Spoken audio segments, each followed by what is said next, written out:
gun owners out there right now, I thought I'd talk about the concept of self-protection with firearm. Going to the range, buying a gun, load it up, shoot it down range, and having a good time, that sort of stuff doesn't require a whole lot of training. If you're using a handgun, particularly a semi-automatic handgun, you've got to learn how to properly grip the thing. But when you cross over into the realm of self-protection, then it's a whole different ball game from just going and having fun. And that dictates what sort of firearm you're using, what sort of ammo you're using, what practically are you trying to accomplish, how well the firearm that you choose for self-protection actually fits your hand or your shoulder, all those sorts of things. So sort of the standard right now is sort of a compact 9mm that people can use for concealed carry, but are probably too big for practical concealed carry. And which also makes good bedstead guns, because you're talking 3-inch barrel, 4-inch barrel. So something that you can shoot with relative accuracy. Once you get used to the gun, you practice a lot. Practice. Train. What I want to do is just show you what I use for home defense. I'm a hobbyist. I own 15 guns, and probably before the end of the year it'll be 16 or 17 guns. Only 2 or 3 of them I consider appropriate for use in terms of personal protection and home defense. The first one I carry in my purse, even though it's quite so small that it's very easy to pocket carry as well, and that is my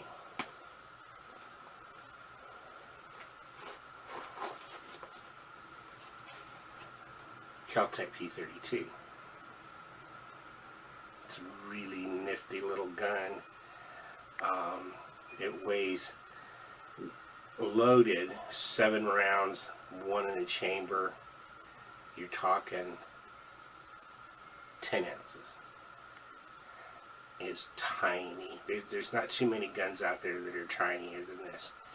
It's a 32 ACP. We're not talking about a defensive round that has any sort of respect. If you look around and you talk about what's appropriate for home defense ammo, this is probably as small as it gets. You know, plenty of people use 22s for home defense. I like it because I shoot it well. It's a tiny gun, but I have relatively tiny hands. And for some reason, even though you call this a belly gun, basically you pull it out and you shoot it. You don't even think about aiming at the sights. And I'm pointing a loaded gun at myself. Very minimal. It's very long trigger pull, but I can shoot it at 7 yards and achieve a pretty nice, relatively small group, 5-inch group. At 7 yards with something that tiny, that ain't too bad. What accompanies it is a little 10-round magazine. Here you can see the actual projectile. It's really small. Here's my finger. But you know what? It's better than no gun at all. And it's more powerful than a 22. And it's so easy to carry. It's so tiny. This is the pocket holster for it, that I can just pop it in the front pocket of my jeans and just go along on my way and not notice it too much. And if I put it in the cargo pocket of shorts or cargo pants, I don't even notice that I have it at all. Now,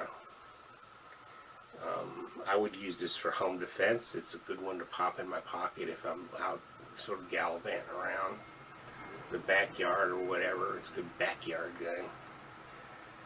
But if somebody were to break in, let's say I'm sleeping at night in my bed and I hear all sorts of commotion and the dog's barking and yelping and all kinds of crazy shit's going on, and I want to go downstairs and check the situation out, I use this gun. This is the one that lives next to my bed.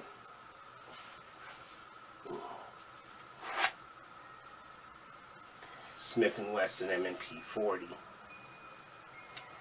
It's a big gun. It's a full-size gun. It's a very loaded gun right now. Pulling out the magazine. Eject a round. Lock it back. This is a badass gun.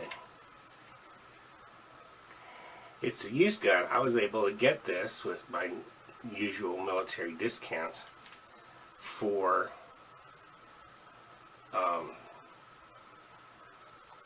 $300, a little bit more than that. And here's an empty magazine, 15 rounds.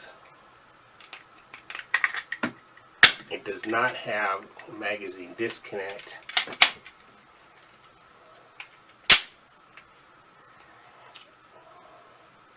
Does not have an external safety. This is a cop's gun. This is the reason for the rule that you never put your finger inside the trigger guard until you're actually ready to pull the trigger. Because obviously I got this thing loaded for bear. Look at the size of that projectile. It's enormous. It's a hollow point too. Let's compare that to this little guy.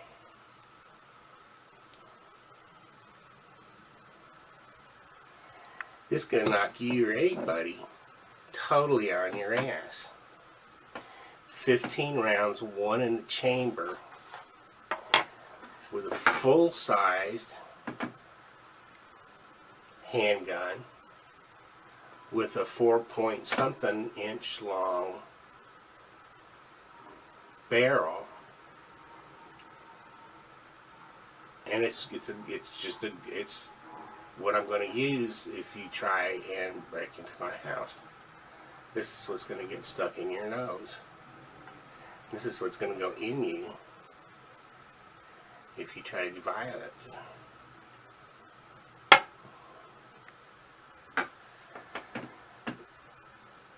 It's got great sights, obviously.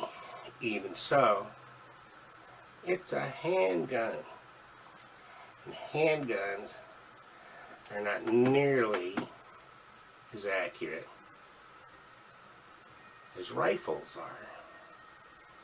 So there's a lot of talk back and forth in terms of would you use a rifle over a handgun for home defense, and I would say certainly under certain circumstances.